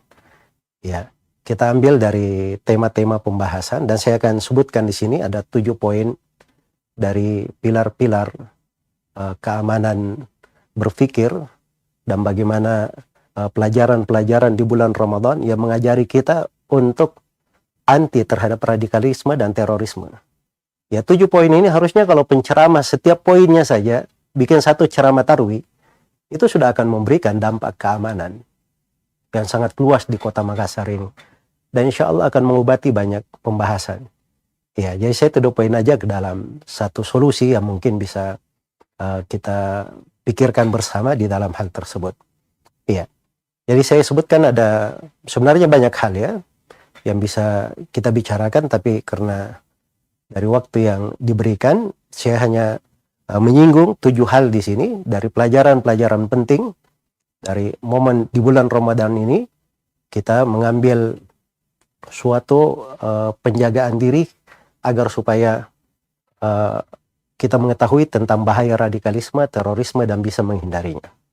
Yang pertama dari pelajaran yang sangat berharga dari bulan Ramadan ini adalah latihan untuk kita semua menjaga kebersamaan dan berada di atas persatuan. Iya. Karena itu di dalam kaidah syariat kita, penentuan masuk dan keluarnya bulan itu wewenang pemerintah. Wewenang pemerintah. Dan itu ada di dalam buku-buku fikih. Disebutkan kesepakatan para ulama tentang hal tersebut, tidak ada silang pendapat. Jadi kalau ada yang berbicara bahwa pemerintah tidak ada wewenang di dalam menentukan masuk dan keluarnya bulan Ramadan, itu perlu banyak meneliti kembali. Mungkin ada hal-hal yang dialfakan. Sebab ini dari hal yang dinukil kesepakatan oleh Ibnu Abdul Bar, Al-Hafidh Ibnu Hajar, dan selainnya dari para ulama. Jadi dari awal masuknya Ramadan, kita melihat latihan seorang itu senang dengan kebersamaan. Ya, bersama dengan pemerintahnya dalam masuk dan keluarnya bulan. Pada saat seorang itu berpuasa, berpuasanya itu mulai dari terbitnya fajar subuh dan berakhir dari terbenamnya matahari. Dan pada saat berpuasa, seluruh umat Islam, dimanapun dia di atas muka bumi ini, apabila sudah terbit fajar subuh, semuanya langsung berhenti makan. Sama-sama berpuasa. Ketika berbuka, kita melihat bagaimana kebersamaan itu. Semuanya berbuka. Iya. Bahkan kita di bulan Ramadan diberi karunia oleh Allah Subhanahu wa taala sebuah ibadah yang disyariatkan untuk berjamaah bersama khusus di bulan Ramadan saja. Apa itu? Yaitu sholat tarawih. Karena sholat malam itu syariat ada di sepanjang tahun, cuman sendiri-sendiri. Khusus di bulan Ramadan kita diberi syariat oleh Allah Subhanahu wa taala sholat tarawih berjamaah. Ini untuk merekatkan kebersamaan, mendekatkan hati-hati. Mendekatkan hati-hati. Karena itu dari pokok pelajaran dari Ramadan ini, siapa yang menjalaninya dengan baik dan benar, maka dia akan berwawasan senang untuk bersama. Tidak senang menyendiri. Senang kebaikan untuk banyak orang. Iya. Senang kebaikan untuk banyak orang. Dan itu inti dari suatu keamanan. Dan itu pokok kekuatan sebuah negeri. Kebersamaan. Iya. Karena itu di dalam syariat kita, itu sama sekali tidak diizinkan untuk melakukan hal-hal yang merusak kebersamaan. Dalam hal-hal yang merusak kebersamaan. Apakah itu terkait dengan masalah pemerintahnya? Pemerintah ini simbol kebersamaan. Adanya pemimpin itu di dalam hikmah dan ruh agama ini, itu adalah untuk menyatukan hati-hati rakyatnya, supaya manusia di dalam negara itu bersatu di atas satu hati, di atas satu kepemimpinan. Makanya posisi pemimpin itu sangat dijaga sekali dalam agama. Nah itu yang disepakati oleh para ulama, pemimpin satu dijaga wibawanya. Nah itu disepakati oleh para ulama. Tidak boleh direndahkan. Makanya Nabi SAW bersabda, "Man akrama sultanallahi fil ard akramahullah, wa man ahana sultanallahi fil ard ahanahullah." Siapa yang memuliakan pemerintah Allah di atas muka bumi, Allah akan memuliakan dia. Siapa yang menghinakan pemerintah Allah di atas muka bumi, maka Allah akan menghinakannya. Itu dari bentuk penjagaan terhadap kebersamaan. Yang kedua, andai kata pemerintah misalnya berlaku zalim atau berlaku tidak bagus terhadap rakyatnya, itu tidak ada ketentuan dari Nabi SAW yang membolehkan kita untuk kudeta terhadap pemerintah atau membangkang terhadap pemerintah, terhadap perintah pemerintah yang benar. Iya. Bahkan Nabi SAW memerintah kita untuk bersabar. Memerintah kita untuk bersabar. Ini semuanya menjaga kebersamaan. Demikian pula kita diperintah untuk mendoakan pemimpin. Mendoakan pemimpin. Karena itu saya kadang sebutkan bahwa saya sebut di sebagian kawan-kawan, kadang di sebagian tempat, apa saya terangkan bahwa salah satu ciri orang itu ada pemahaman radikal, kalau dia tidak mau mendoakan kebaikan untuk pemerintah. Iya. Sebab itu tidak muncul kecuali dari orang yang memendam sesuatu yang tidak baik kepada banyak orang. Sebab kalau dia punya nasihat, punya ketulusan, dia akan doakan kebaikan kepada pemerintahnya. Dan itu adalah bagian dari syariat yang agung ini. Dilakukan oleh para ulama berjalan turun-temurun sampai di khutbah Jumat juga dibolehkan untuk mendoakan pemerintah di mimbar-mimbar Jumat. Sebab kalau mereka baik, baik semua untuk rakyatnya. Kebaikan juga untuk rakyatnya. Baik, jadi ini posisi menjaga kebersamaan. Iya. Karena itu di dalam syariat ini, tidak boleh ada seseorang itu mengangkat pemimpin selain dari kepala negara yang ada. Pemimpin yang dianggap sebagai kepala negaranya, dia berbaiat kepadanya. Iya. Makanya ketika muncul, awal kali munculnya ISIS, Abu Bakar Baghdadi mengumumkan, memproklamirkan khilafahnya yang tanda petik. Dan ada banyak kelompok di Indonesia ini yang baiat. Dan ada juga sejumlah kelompok yang pemikirannya sama tapi tidak mau baiat. Tidak mau baiat. Iya. Itu harusnya kita langsung peka. Harusnya langsung peka. Sebab ini terkait dengan masalah orang yang memberikan ketulusannya kepada selain pemimpin yang ada, itu pasti ada sesuatu yang harus diperbaiki pada dirinya. Sebagian kelompok yang pemikirannya sama sebenarnya pemikirannya dengan ISIS, dengan Al-Qaeda, Ikhwanul Muslimin, mirip pemikirannya, tapi tidak mau baiat. Kenapa? Karena dia sudah ada kepemimpinan sendiri. Masalahnya dia sudah baiat di situ. Jadi kalau masuk ke dalam baiatnya ISIS ini, artinya dia akan batalkan baiatnya yang lain. Tapi dua-duanya posisinya sama, tidak mengakui kepala negara yang ada. Ya, tidak mengakui Presiden Republik Indonesia. Itu inti masalah mereka. Dan dasar kerusakan pemikiran kembali kepada pokok ini. Tidak memahami dari ruh syariat ini, keindahan di dalam agama ini, tentang di dalam masalah kebersamaan, menjaga jamaah. Karena itu di dalam tata negara, yang dikatakan kepala negara itu, kalau kita masuk di dalam sebuah negara, kita tanya siapa kepala negara, semua menunjuk ke sana, itu kepala negara namanya. Itu kepala negara. Baik.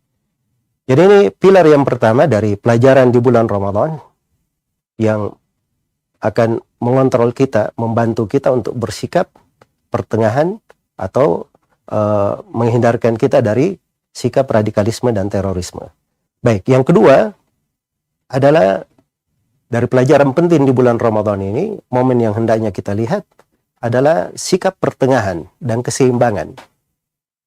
Nah, ini perkara sangat dijaga di dalam syariat, termasuk di dalam bulan Ramadan ini. Makanya di bulan Ramadan itu tidak dikatakan semuanya puasa menahan semuanya. Ada waktu menahan, ada waktu berbuka. Iya, ada waktu berbuka. Malah Nabi Shallallahu Alaihi Wasallam itu melarang dan mencela orang-orang yang berpuasa 2 hari berturut-turut. Jadi ada yang orang semangat, misalnya dia mau berpuasa 2 hari berturut-turut, dia sanggup. Karena ada sebagian sahabat, Masya Allah, dia bisa berpuasa 7 hari berturut-turut malah. Karena dia punya kekuatan, punya kemampuan. Tapi oleh Nabi Shallallahu Alaihi Wasallam itu dilarang. Bahkan Nabi Shallallahu Alaihi Wasallam memperingatkan tegas kepada mereka akan ketidakbolehan hal tersebut. Dan ini semuanya di atas prinsip dasar pertengahan. Iya. Dan Nabi Shallallahu Alaihi Wasallam juga memberikan tuntunan bagaimana seorang itu di dalam berpuasanya, ya, ketika dia beribadah, dia berdoa, hal-hal yang sifatnya keseimbangan. Dan itulah ciri umat Islam. Wa kadzalika ja'alnakum ummatan wasata. Demikianlah kami jadikan kalian sebagai umat yang pertengahan. Sebagai umat yang pertengahan. Makanya seorang itu apabila dia terikat dengan ibadah secara benar dan terbimbing dengan ilmu yang benar, maka akan kelihatan sikap pertengahan di dalam hidupnya. Iya. Dia senang keseimbangan, tidak suka dengan sikap ekstrim, berlebihan. Demikian pula, dia tidak condong kepada hal yang menyepelekan, tapi berada di atas jalur pertengahan. Kemudian yang ketiga, dari hikmah Ramadan ini, yang bisa membekali kita untuk selalu seimbang di atas agama yang lurus, menghindari radikalisme dan terorisme, adalah Ramadan ini membantu kita memberi tarbiyah yang benar tentang arti jihad itu apa. Arti jihad itu apa. Dan ini penting sekali untuk kita bahas. Sebab banyak orang yang menyimpang, masuk di dalam jalur radikalisme, bahkan sampai ke perbuatan terorisme, itu disebabkan karena keliru memahami makna jihad. Keliru di dalam memahami makna jihad. Iya. Karena itu bulan Ramadan ini harusnya memahamkan kepada kita jihad itu secara sempurna. Secara sempurna. Karena itu kata sebagian ulama, rahimahumullah ta'ala, di bulan Ramadan itu ada 2 jihad. Ada jihad di malam hari dan ada jihad di siang hari. Jihad di siang hari. Dan ini jihad bahasa mereka bukan jihad dengan fisik. Bukan jihad secara peperangan. Tapi ini jihad dalam ibadah dan ketaatan. Karena itu di dalam syariat ini jihad itu ada 13 tingkatan. Diglobalkan dalam 4 hal. Yang pertama ada jihad di dalam membenahi diri sendiri. Itu disebut jihad. Jihad dalam membenahi diri sendiri. Bagaimana mendidik diri itu untuk belajar, beramal dengan amalan yang salih, berdakwah di jalan Allah, dan bagaimana dia bersabar di dalam hal tersebut. Itu jihad terhadap diri. Itu disebut jihad juga. Karena Nabi bersabda, al-mujahidu man jahada nafsa. Seorang yang berjihad itu kata Nabi, seorang mujahid itu adalah siapa yang berjihad membenahi dirinya, melawan dirinya. Kemudian yang kedua, ada namanya jihad melawan syaitan. Iya. Dan ini Ramadan, subhanallah, sangat banyak sekali makna yang agung. Bahkan salah satu dari fungsi puasa itu adalah perlawanan terhadap syaitan. Perlawanan terhadap syaitan. Kata Nabi SAW, inna syaitan yajri fi ibni Adam majrad dam. Sungguhnya syaitan itu mengalir pada anak Adam di perjalanan darahnya. Ini puasa, pada saat orang berpuasa, itu pembuluh-pembuluh darah itu menyempit. Dan itu mempersempit jalurnya syaitan di pembuluh darah manusia. Makanya di bulan Ramadan, pada saat berpuasa, kecenderungan berbuat hal-hal yang negatif itu lebih kurang. Lebih kurang daripada di kondisi dia tidak berpuasa. Di kondisi dia tidak berpuasa. Maka ini makna-makna di dalam memerangi syaitan, jihad terhadap syaitan.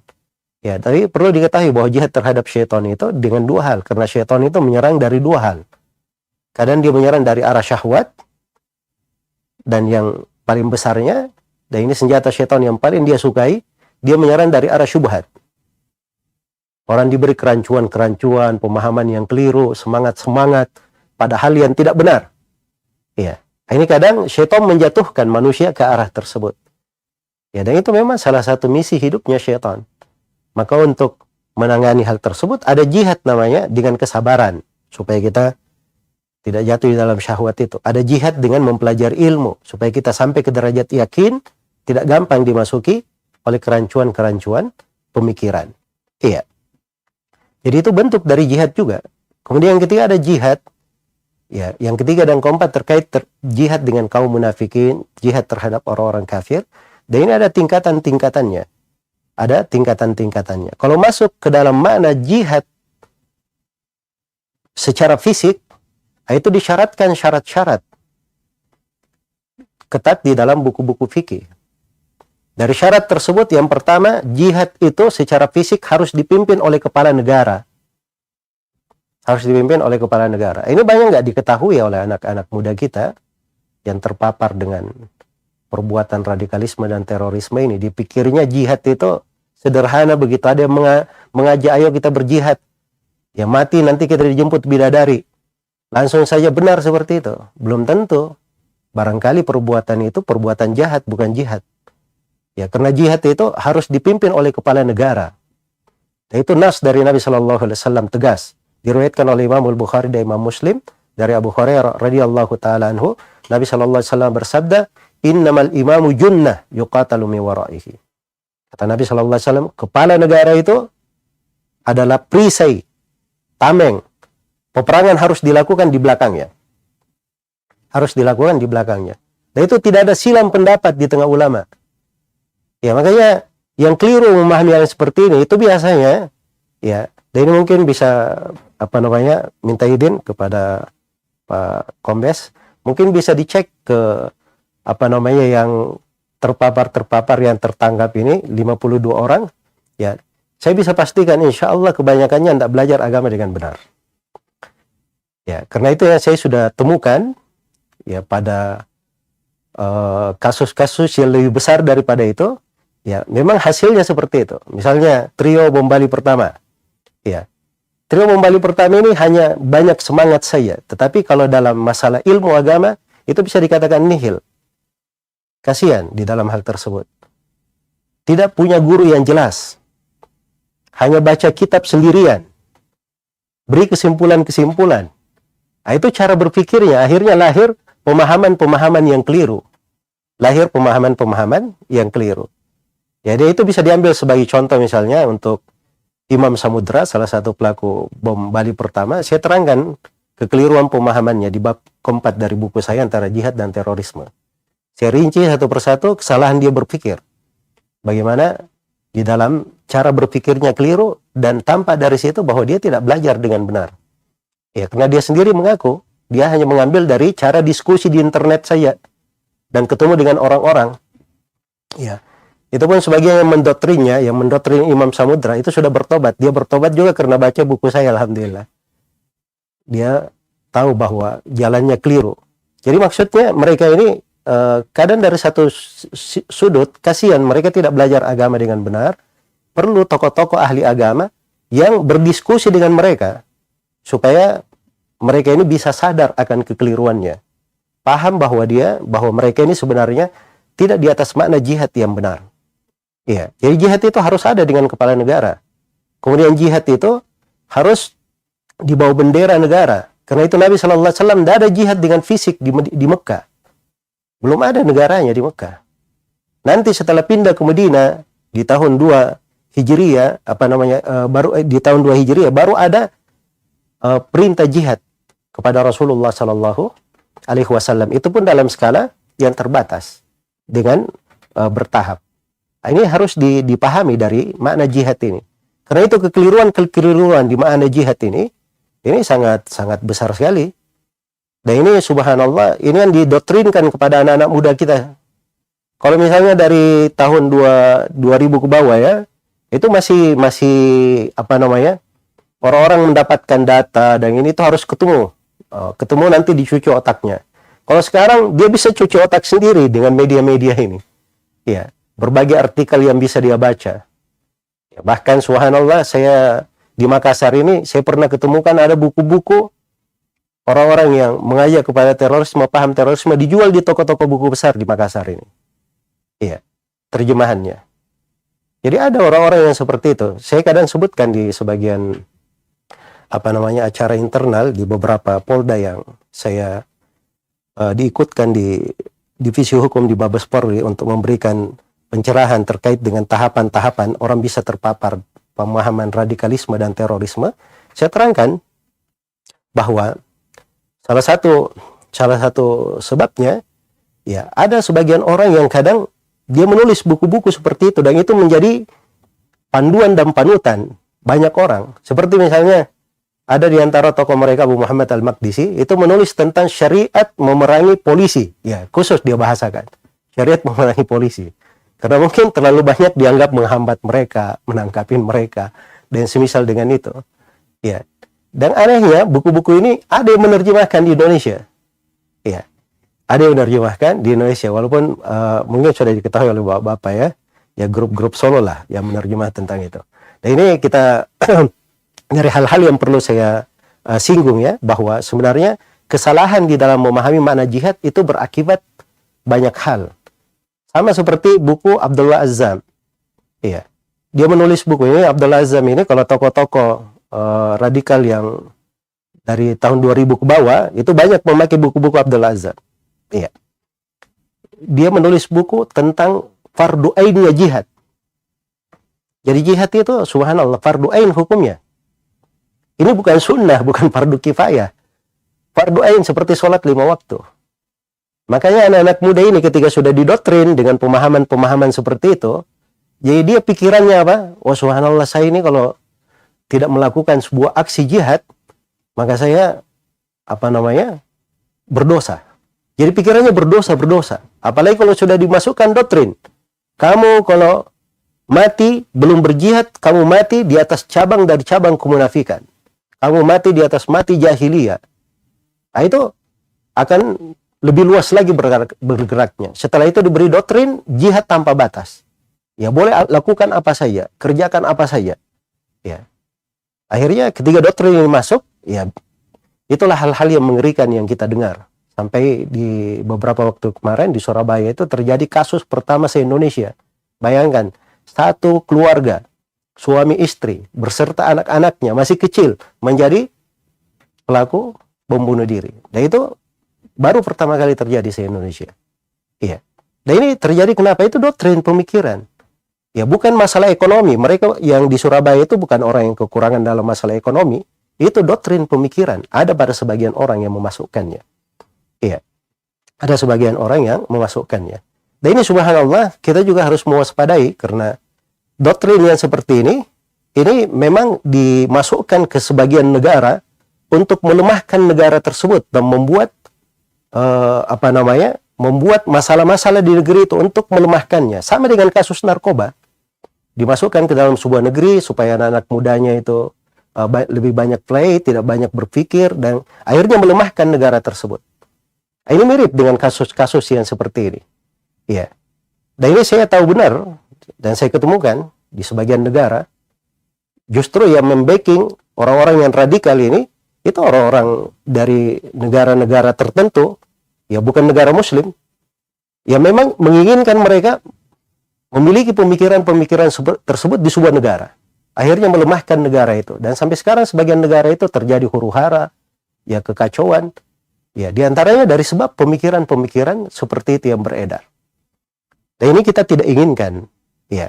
Maka dari solusi keamanan, solusi dari pelajaran berharga di bulan Ramadan ini, kita membangun makna jihad yang benar dari pendidikan Ramadan. Jihad itu luas, ya. Dan seorang itu Allah tidak bebani kecuali sesuai dengan kemampuannya. Kamu mau berjihad dengan tangan, sepanjang tidak ada kepala negara yang memimpin untuk jihad tersebut, tidak ada syariat jihad bagimu. Dan engkau tidak akan ditanya oleh Allah pada hari kiamat tentang hal tersebut. Ya, seorang itu bertindak sesuai dengan apa yang dia mampu. Allah berfirman, "Fattaqullaha mastata'tum." Bertakwalah kepada Allah sesuai dengan kemampuan kalian. Kemudian dari hikmah Ramadan ini yang keempat itu memberikan kepada kita pelajaran untuk kita selalu mengadakan perbaikan dan anti terhadap segala bentuk kerusakan. Anti terhadap segala bentuk kerusakan. Dan itu ciri agama. Bahkan itu dakwanya seluruh nabi dan seluruh rasul. Semuanya mengajak kepada perbaikan dan mengingatkan tentang bahaya kerusakan. Makanya kalau baca surah Al-A'raf atau baca di surah Asy-Syu'ara, ada kisah-kisah para nabi di situ. Lihat salah satu inti dari agama mereka, wala tufsidu fil ardi ba'da islahiha. Jangan kalian berbuat kerusakan di atas muka bumi setelah diperbaikinya bumi tersebut. Iya. Jangan kalian berbuat kerusakan di atas muka bumi setelah diperbaikinya bumi tersebut. Ya, karena itu suatu umat itu akan besar dan suatu negara akan kuat apabila penduduk negerinya selalu mengadakan perbaikan. Itu berpikir positif. Dia hidup di dalam sebuah negeri, dia tidak putus asa. Ada berbagai krisis, berbagai kemelut, dia bukan orang yang putus harapan. Dia selalu melihat dan berharap masa depan yang lebih bagus di negerinya. Itu yang dilakukan oleh Nabi Yusuf alaihissalam. Kemarin kita masuk di tema tentang Nabi Yusuf ya, di pertemuan mahasiswa. Itu saya singgung bahwa Nabi Yusuf ini hidup di negeri, ya kepala negaranya, rajanya itu agamanya beda dengan Nabi Yusuf. Bukan agamanya Nabi Yusuf, mereka tetap di atas kekafiran. Tapi bersamaan dengan itu, Nabi Yusuf bukan orang yang putus asa di negeri itu. Beliau bisa mendapat kedudukan yang baik di negeri tersebut dan mengadakan perbaikan. Maka itu ciri seorang muslim dalam hidup. Ya. Bukan karena ada hal-hal yang sendiri putus asa melakukan tindakan-tindakan yang kadang dia tidak pikirkan bahwa di belakangnya akan menghasilkan berbagai kerusakan dan kerugian. Untuk dia, untuk keluarganya, orang di sekitarnya, untuk saudaranya kaum muslimin, untuk agamanya, bahkan untuk bangsa dan negaranya. Ya, dan ini kadang tidak dipikirkan oleh sebagian orang. Karena itu dari ciri agama ini, dan ini dari kalau kita bahas di lembaran-lembaran bulan Ramadan, ini sangat banyak sekali anjuran untuk mengadakan perbaikan dan larangan untuk berbuat kerusakan. Kemudian yang kelima, dari pokok pelajaran di bulan Ramadan ini sebagai momen untuk kita semua menjaga diri dari radikalisme dan terorisme. Di bulan Ramadan ini kita dididik untuk terbiasa menjaga keamanan. Untuk menjaga keamanan bersama. Iya.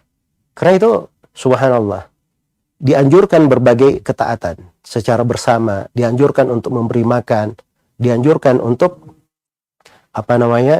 seseorang itu menyantuni saudaranya, dianjurkan untuk seorang itu dia bagaimana menahan dirinya dari melakukan hal-hal yang berbau dosa, hal yang negatif. Itu semuanya dari makna penjagaan terhadap keamanan. Sebab menjaga keamanan ini itu adalah misinya para nabi dan para rasul. Dan mereka di seluruh lembaran agama para nabi dan para rasul semuanya berputar di atas menjaga keamanan terhadap manusia. Ya, karena itu harusnya di sini di posisi apalagi di kondisi kita di Kota Makassar ini, ya bersama pihak keamanan, masyarakat Kota Makassar harusnya tidak menyembunyikan atau tidak membantu, tidak mendiamkan. Ada orang-orang yang dicari atau berpemikiran radikal kemudian mereka diamkan. Ya harusnya bekerja sama dengan baik. Apalagi kalau dia melindungi, itu adalah hal yang berbahaya. Rasulullah sallallahu alaihi wasallam mengingatkan dalam hadits riwayat Bukhari Muslim dari Ali bin Abi Thalib, kata beliau, "Wa man awa muhditsan fa alaihi la'natullahi wal malaikati wan nasi ajma'in." Barang siapa yang melindungi pelaku perbuat kerusakan, maka untuk dia laknat dari Allah, laknat dari malaikat, dan laknat untuk seluruh manusia.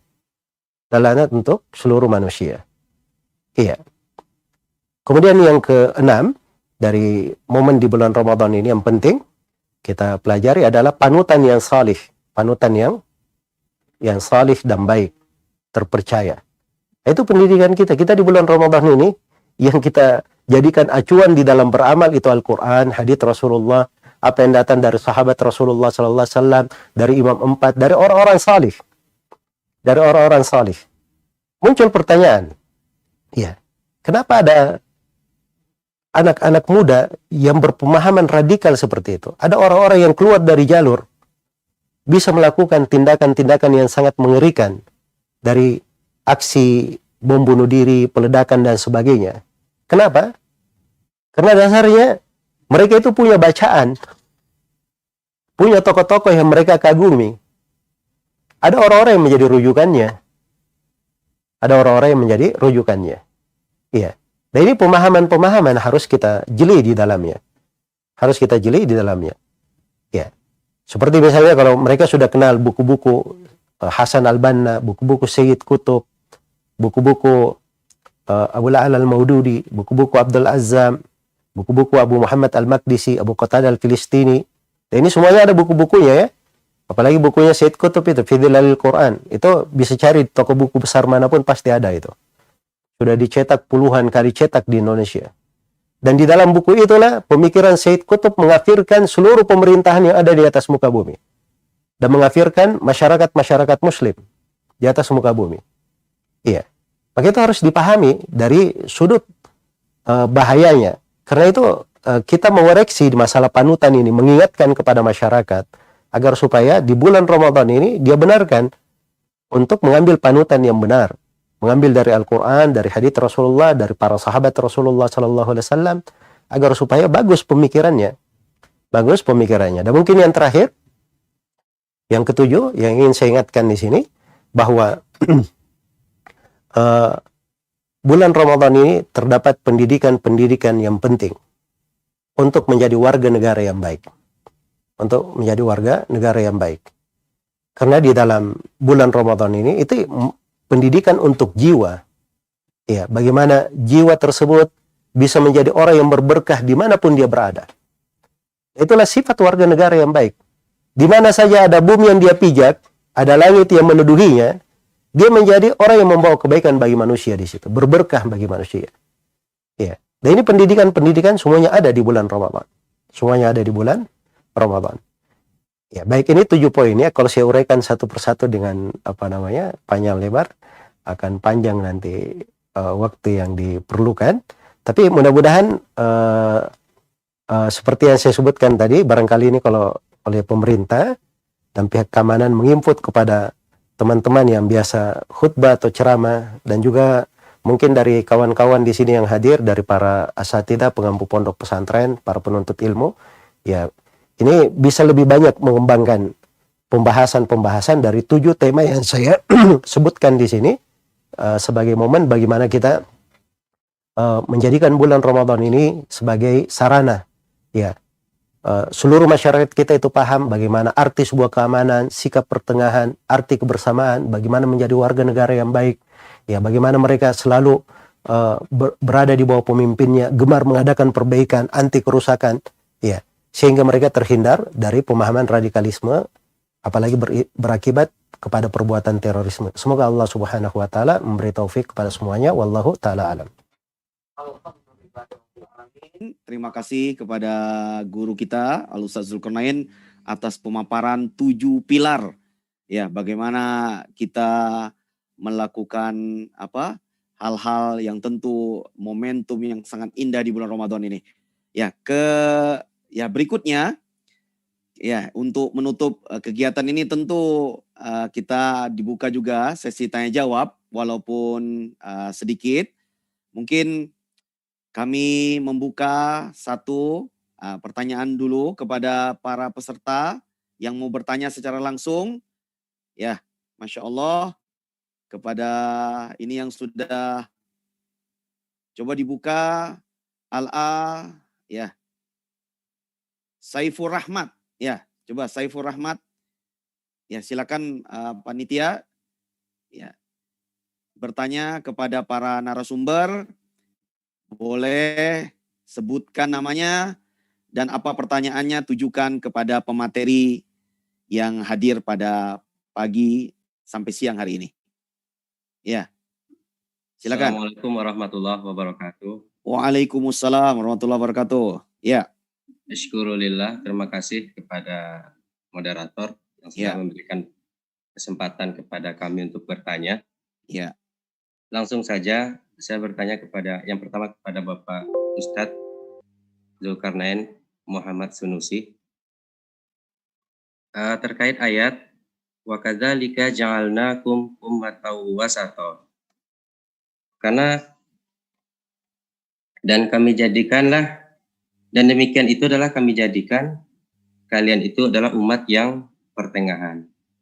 Jadi yang saya tanyakan kepada Ustadz adalah tentang para pemuda, karena pemuda ini memiliki pemikiran yang ingin tahu begitu, serba ingin tahu begitu. Jadi semuanya ingin diketahui dalam hal apapun. Oleh karena itu dalam masa ini pada dasarnya tidak boleh diberikan doktrin, karena doktrin itu pada dasarnya tidak bagus. Jangankan doktrin negatif, doktrin positif saja itu tidak bagus. Contohnya ketika para pemuda itu diberikan doktrin kepada agama, sehingga mereka cenderung kepada fanatik begitu. Jadi yang saya tanyakan kepada Ustadz, bagaimana memberikan pemahaman tentang ummatau wasato gitu. Itu yang pertama. Yang kedua, seperti apa sih sebenarnya tentang ayat ini, tentang kata wasato itu Ustadz. Kemudian pertanyaan kedua kepada Bapak dari Kapolda atau yang mewakili, bagaimana himbauan dari kepolisian supaya masyarakat ini mencintai itu pemerintah atau mencintai kepada sesamanya, dan kalau bisa himbauannya itu yang bersifat menyejukkan gitu. Kenapa? Terkadang ada kalimat-kalimat yang diucapkan itu malah memantik reaksi dari yang lain gitu. Nah, mungkin itu saja Ustadz moderator. Terima kasih. Assalamualaikum warahmatullahi wabarakatuh. Waalaikumsalam warahmatullahi wabarakatuh. Terima kasih Pak Saiful. Ya, mungkin Ustadz dulu, silakan Ustadz. Ya baik, bismillahirrahmanirrahim. Alhamdulillahirabbil alamin. Wassalatu wassalamu ala al-mab'uts rahmatan lil alamin, nabiyina Muhammad wa ala alihi wa sahbihi wa man tabi'ahum bi ihsanin ila yaumiddin, amma ba'd. Jadi kalau ayat itu dari sudut tafsirnya itu jelas ya. Para ulama menafsirkan wasatan itu ya adalan khiyara, umat yang adil terpilih. Ya, dan tentunya kalimat wasatan itu melekat ya dari sudut bahasanya. Dan itu makna yang diinginkan secara syar'i. Dan sikap pertengahan itu sudah jelas. Jadi kalimat yang seperti itu besar dan ciri umat itu tidak mungkin tidak jelas di dalam agama ini. Jadi ukuran pertengahan itu sudah jelas dari sudut teori dan sudah jelas dari sudut praktek. Apa yang dipraktekkan oleh Nabi Muhammad SAW dan para sahabatnya, itulah sikap pertengahan. Itulah sikap pertengahan. Dan ini penjabarannya luas dan panjangnya, tergantung kita membahas masalah apa. Masalah apa yang mau dibahas di situ. Ya kalau disebut doktrin, sekedar doktrin memasukkan, ya memang kalau doktrin itu sifatnya hanya memasukkan sesuatu tanpa mengukur kaidah syariat di dalamnya, mungkin saja bisa masuk ke dalam makna berlebihan. Ya makanya semuanya diukur sesuai dengan kaidah syariatnya. Karena itu Nabi Shallallahu Alaihi Wasallam memberikan wijangan-wijangan kepada para sahabatnya. Kalimat-kalimat itu menjadi pegangan oleh para sahabat. Kalau kita bahasakan mungkin bahasa doktrin, tapi ternyata mereka dalam menjalankannya ya sangat ideal sekali dan sangat positif sekali, sangat seimbang sekali dalam menjalankan hal tersebut. Ya. Jadi itu sudut makna sebenarnya yang perlu kita kaji di sini untuk sampai ke arah mana menanamkan sikap pertengahan ini. Yang pertama, kita harus belajar ilmu agama yang benar. Sebab itu kuncinya. Ya kalau kita berputar dalam suatu masalah, ini kamu ekstrim, ini kamu enggak menyepelekan, ini kamu begini. Apa ukurannya? Yang menengahi kita apa? Apa standarnya? Kita harus ada ilmu syariat, ada ilmu agama. Ya kalau di kalangan orang yang berbicara tentang agama, membahas hal tersebut, itu akan ringan masalahnya. Sebab semuanya berbicara dengan kaidah-kaidah yang sudah tetap. Dasar-dasar ilmu yang sudah kokoh. Tapi kalau orang yang tidak tahu ilmu agama, masuk di dalam hal tersebut, sulit juga. Tokoh agama berbicara dengan dalil, dengan pandangan yang sesuai dengan kaidah pendalilan. Ya, tapi orang yang tidak belajar agama memandangnya ini terlalu ekstrim, berlebihan, dan sebagainya. Itu yang menjadi pembahasan. Jadi perlu belajar ilmu yang benar. Kemudian yang kedua, itu perlu dia merujuk kepada ulama dan tokoh-tokoh, yang orang-orang yang berilmu, benar-benar berilmu. Kemudian yang ketiga, dari ukur sikap pertengahan itu dia harus tahu bahwa apa-apa yang lahir dari perbuatannya, dari pemahaman agamanya itu selalu menjaga 5 hal besar dalam agama.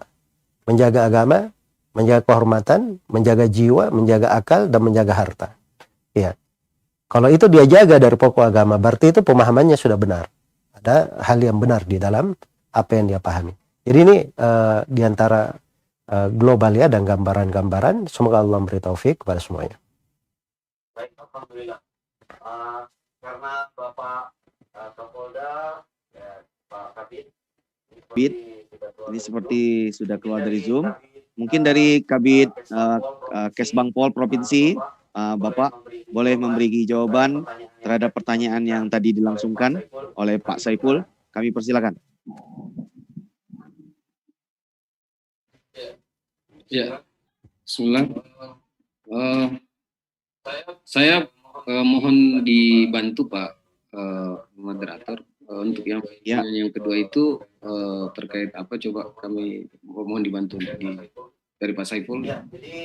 Ya, jadi bagaimana ini kebijakan tentu dari pemerintah, artinya kalau tadi dari kepolisian daerah ya ketika mencegah ya hal-hal saling konflik, saling mencela dan yang semisalnya, atau regulasi yang pemerintah lakukan dalam mencegah radikalisme ini di berbagai sektor tentunya, terutama anak-anak milenial ini, kampus misalnya. Ya. Ya.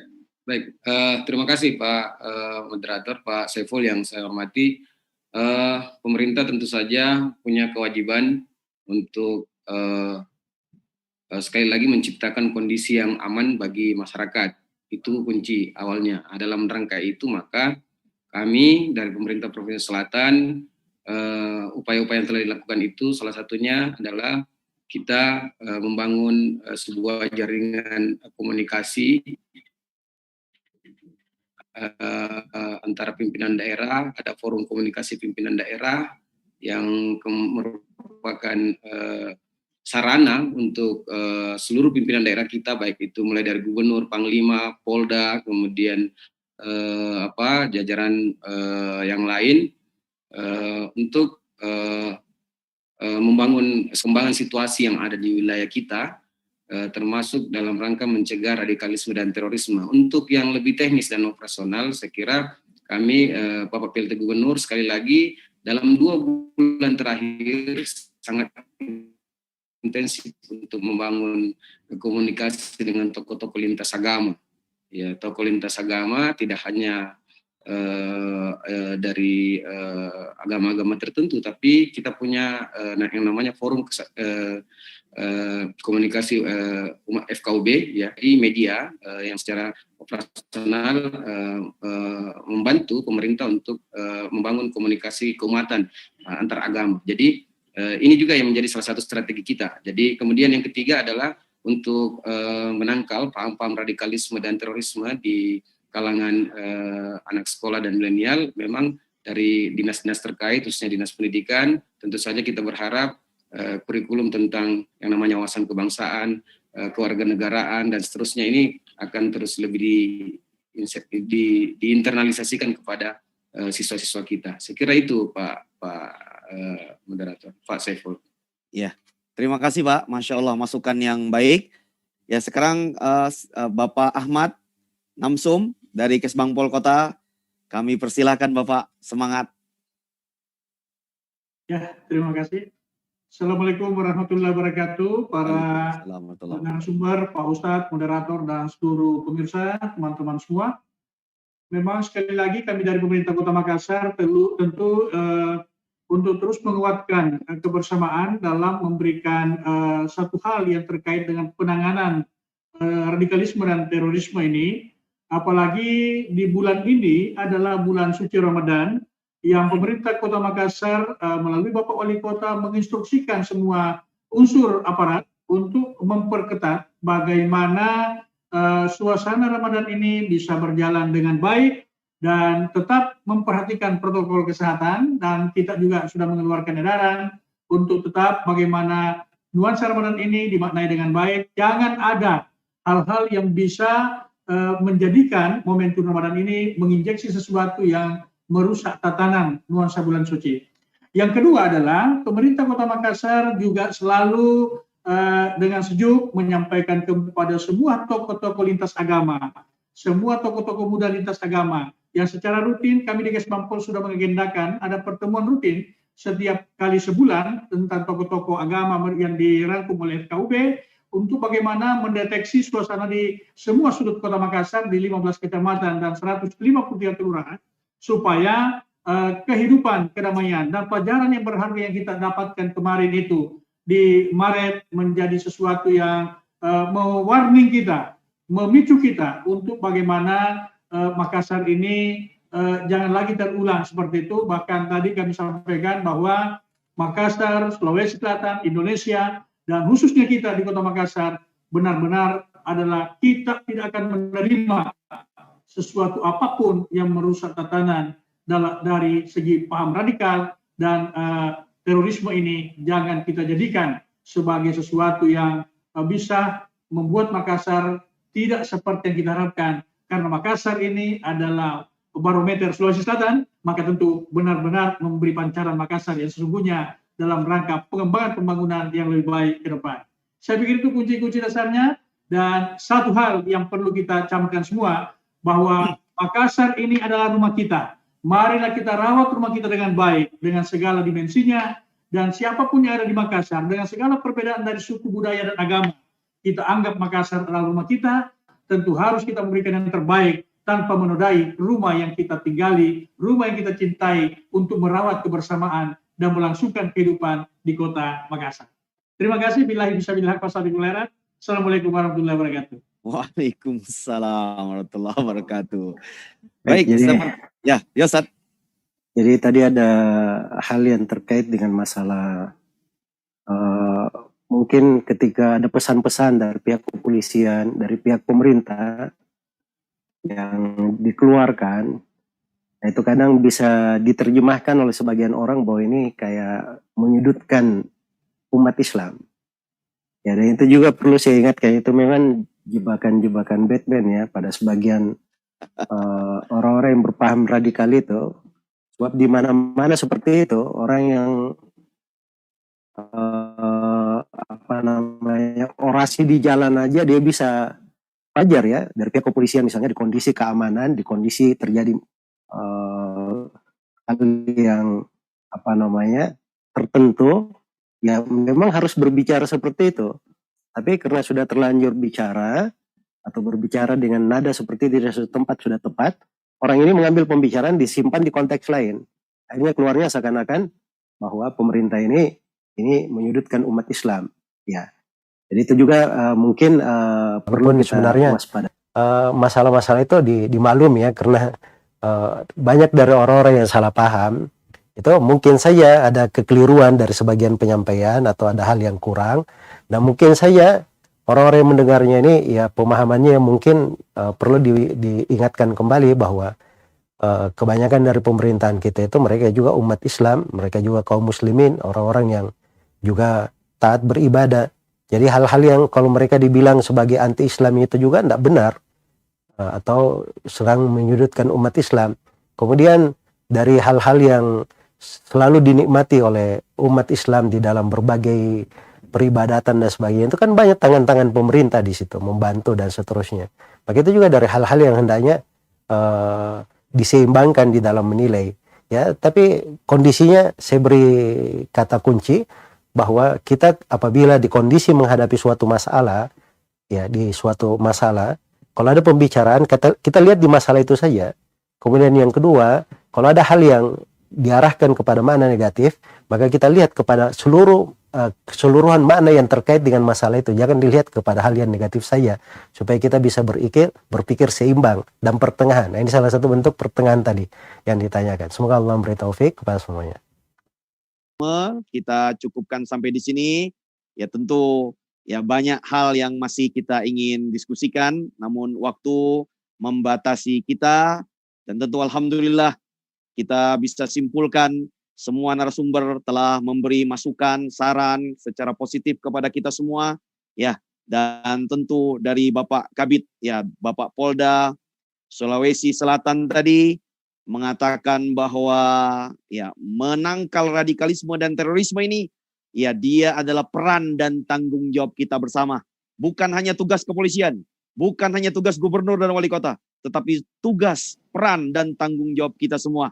Baik penduduknya, warga negara, sampai pula presidennya. Mudah-mudahan Allah Subhanahu wa taala menjadikan negeri kita ini negeri yang aman, ya, negeri yang selalu ya berpegang teguh kepada Al-Qur'an dan sunnah Nabi Shallallahu alaihi wasallam, dengan tadi apa yang dinasihatkan oleh guru kita, ya kita pahami 7 pilar tadi, lalu kita bimbing keluarga kita dan kita dakwahkan kepada orang-orang yang kita cintai. Sekian, terima kasih. Semoga diskusi Sakinah Indonesia bermanfaat dan sampai jumpa di pertemuan yang akan datang. Kami tutup dengan doa kafaratul majelis. Subhanakallahumma wa bihamdik asyhadu an la ilaha illa anta astaghfiruka wa atubu ilaik. Kami mengucapkan terima kasih kepada narasumber. Jazakumullahu khairan wa barakallahu fikum. Walhamdulillah. Assalamualaikum warahmatullahi wabarakatuh. Waalaikumsalam warahmatullahi wabarakatuh.